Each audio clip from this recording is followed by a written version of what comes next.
Hello and welcome to my channel. जो लोग पिछले वीडियो को देखे हैं उनको पता होगा कि मैं ट्रेन में ट्रैवल करके अपने पेट्स को लेके एक जगह से दूसरी जगह पे रिलोकेट की हूँ। तो ये वीडियो में मैं आपको बाकी के डिटेल्स शेयर करूँगी। ये देखिए कैसे मैं अपने पेट्स को लेके एसी फर्स्ट क्लास में ट्रेन में ट्रैवल कर रही हूँ। और जो लोग पहले कभी केबिन नहीं देखे उनको मैं दिखा दूँ। केबिन्स ऐसे होते हैं, लंबा सा कॉरिडोर होता है और एक एक रूम का अलग से नंबरिंग किया गया है। उस एक एक रूम को केबिन बोला जाता है। 4 सीट्स होने पे उसको केबिन बोलते हैं, 2 सीट्स होने से उसको कूप बोलते हैं। ये मेरा F नंबर का था। ऐसे स्लाइडिंग डोर होता है और खोलने के बाद अंदर का ऐसा दिखता है। चारों ही टिकट्स मैंने बुक किए थे क्योंकि मैं 3 पेट्स के साथ ट्रैवल कर रही थी। ये खीर बाथरूम यूज़ करके आया, तो वो ट्रेन से उतर के बाथरूम नहीं जा रहा था। मैं उसको बाथरूम ट्रेन का ही बाथरूम यूज़ करवा रही थी। और ये बाहर के नज़ारे कुछ बाहर देख सकते हैं आप यहाँ पे। सो बेसिकली जिनको पता नहीं है, मैं एक मेट्रोपॉलिटन सिटी में रहती थी और वहाँ से शिफ्ट करके मैं आ गई हूँ पहाड़ों में बसने। और इस वीडियो में मैं आपको फाइनली रिवील करूँगी कि मैं एग्जैक्टली कहाँ पे आके रह रही हूँ अभी। ये अभी मैं पहले दिखाऊंगी कुछ फ़नी एक्टिविटीज़ जो मेरे बच्चे कर रहे थे ट्रेन में, ताकि अगर आप कभी ट्रेन में सफ़र कर रहे हैं अपने पेट्स के साथ तो आपको पता रहेगा कि पेट्स किस तरह बिहेव करते हैं on a train. But please be aware, सारे पेट्स अलग होते हैं, हर एक का अलग पर्सनालिटी होता है। सो डजेंट मैटर कि मेरे पेट्स जिस तरह बिहेव कर रहे हैं आपके भी उसी तरह बिहेव करेंगे। जैसे ये मफ़िन, ये बाहर देखता रहा, बहुत एक्टिव था। कभी भी ज़्यादा वक्त के लिए केज के अंदर बैठना प्रेफर नहीं कर रहा था। वो बहुत इंक्विजिटिव है। Both my boys are same with kheer. वो भी बहुत देख रहा था। खीर तो फिर भी बैठता था कुछ वक्त के लिए, मफ़िन तो बहुत ही ज़्यादा रेस्टलेस था। But my other cat paper is not like that. वो बहुत ही शांत है, वो पूरा वक्त ही ज़्यादातर केज में ही रही है। मफ़िन ने तो बहुत सारे कांड किए, मैं एक एक करके बताऊंगी। यहाँ पे देखिए, केज में अंदर कुछ देर के लिए मैं रखती थी जब ट्रेन ज़्यादा मूवमेंट में रहता था, जब स्पीड पकड़ लेता था ट्रेन, तो तब मैं कैट्स को खुला नहीं छोड़ती थी ताकि उनको लग ना जाए।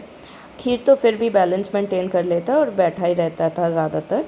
यहाँ पे पेपर थोड़ी देर के लिए बाहर आई, लेकिन उसको ज़्यादा बाहर अच्छा नहीं लग रहा था। वो most of the time cage के अंदर ही रहती थी।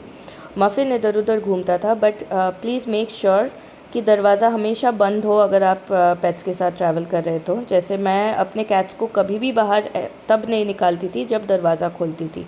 कुछ कुछ वक्त मैं दरवाज़ा खोल के बाहर थोड़ा फ्रेश एयर के लिए रखती थी। दो इट इज़ होल एसी, लेकिन केबिन के अंदर हम पेट्स के साथ ट्रैवल करेंगे तो थोड़ा सा स्टफ़ी हो सकता है। कभी कभी दरवाज़ा खोल के बाहर का भी हवा अंदर लेना पड़ता है।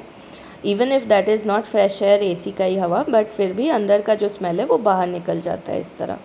और ये स्लाइडिंग डोर्स है, इसलिए स्लाइडिंग डोर को पकड़ के रखना पड़ता है। Don't keep it without holding, नहीं तो बहुत ज़ोर से आके बच जाएगा, एकदम से गिरेगा, दरवाज़ा बंद होगा और पेट्स आ जाएंगे तो उनको लग जाएगा। तो मेक श्योर अगर आप ऐसे ट्रेन में ट्रैवल कर रहे हैं तो दरवाज़ा पकड़ के रखना हाथ से, ताकि स्लाइडिंग डोर में इन पेट्स को लग ना जाए। कैट्स को कभी भी आप केज से बाहर मत निकालना जब डोर खुला है। खीर को मैं ऐसे लीश पकड़ के रखती थी, कैट्स केज में ही रहते थे जब तक दरवाज़ा खुलता था। और कोई वेंडर आता था तो मेक श्योर अगर आप ट्रैवल कर रहे हैं, वेंडर आपको बुलाना है तो आप कैट्स को केज में ही रखें कभी भी। तब उस वक्त केज मत खोलिए, कोई भी रिस्क नहीं लेना चाहिए। वेंडर्स तो हम लोगों ने ज़्यादा किसी को बुलाया भी नहीं, और अगर किसी को बुलाया भी तो हम दरवाज़े के बाहर जाके ही ट्रांजैक्शंस कर रहे थे, सामान ले रहे थे, उनको अंदर नहीं आने दिया। पेट्स ज़रा सा डिस्टर्ब हो जाते हैं अगर ट्रैवलिंग के टाइम उनको अनफेमिलियर फेसेस देखे तो ये सब चीज़ें का भी ख्याल रखना पड़ता है। यहाँ पे देखिए मफ़िन कैसे ऊपर एक्सप्लोर कर रहा है, और एक्सप्लोर करते करते उसके साथ कुछ एक हो भी गया था जो मैं यहाँ पे शेयर करना चाहती हूँ। ट्रेन्स में बहुत बार ऐसा होता है, रैट किल के ग्लू लगा होता है जो एक बहुत ही सुपर ग्लू होता है, और ये सीट्स के नीचे रखा होता है। सीट्स का पीछे वाला जो हिस्सा है, दीवार है, उस पे लगाया हुआ होता है तो दिखेगा नहीं।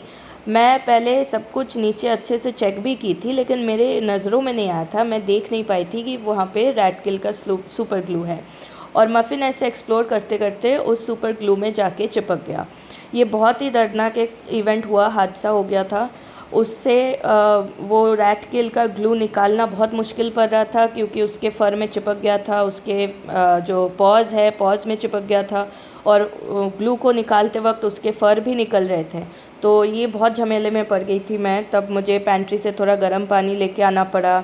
हैंड सैनिटाइज़र थैंकफुली मेरे साथ था, तो हैंड सैनिटाइज़र के अल्कोहल उस जगह पे लगा के थोड़ा हेल्प हुआ। ऐसा करके हैंड टॉवल वगैरह से उसको पोंछ के मैंने सुपर ग्लू निकाला उसके बॉडी से। बट मेक श्योर अगर आप ट्रैवल कर रहे हैं तो आप अच्छे से देख लें कोई सुपर ग्लू वगैरह कुछ ना हो। और थोड़ा कुछ कवर भी ले लीजिए, शीट या कुछ कंबल ओढ़ने के लिए, क्योंकि एसी में बच्चों को ठंड लग सकता है। अब देखिए, जैसे दरवाज़ा खुला है तो केज में कैट्स है। खीर को थोड़ी देर मैं ऐसे बिठा के रखी, पर वो बाहर नहीं गया कभी भी। और अभी मैं फाइनली रिवील करूँगी हम लोग गए कहाँ। ये देखिए नज़ारा। And now welcome to Dehradun. हम लोग आए हैं देहरादून में बसने। तो ये मेरा नया ठिकाना, पहाड़ों में मैं अभी बसने आई हूँ। Welcome to Dehradun, and I will share the rest of the details in next videos. Thank you यहाँ तक जुड़े रहने के लिए। और मेरे इस नए जगह में बसने के बाकी के जितने भी वीडियोस मैं अभी तक बनाई हूँ, वो सब मैं आपके साथ धीरे धीरे शेयर करूँगी। Hope you enjoy watching. Please stick around and stay tuned. Thank you for watching. Bye.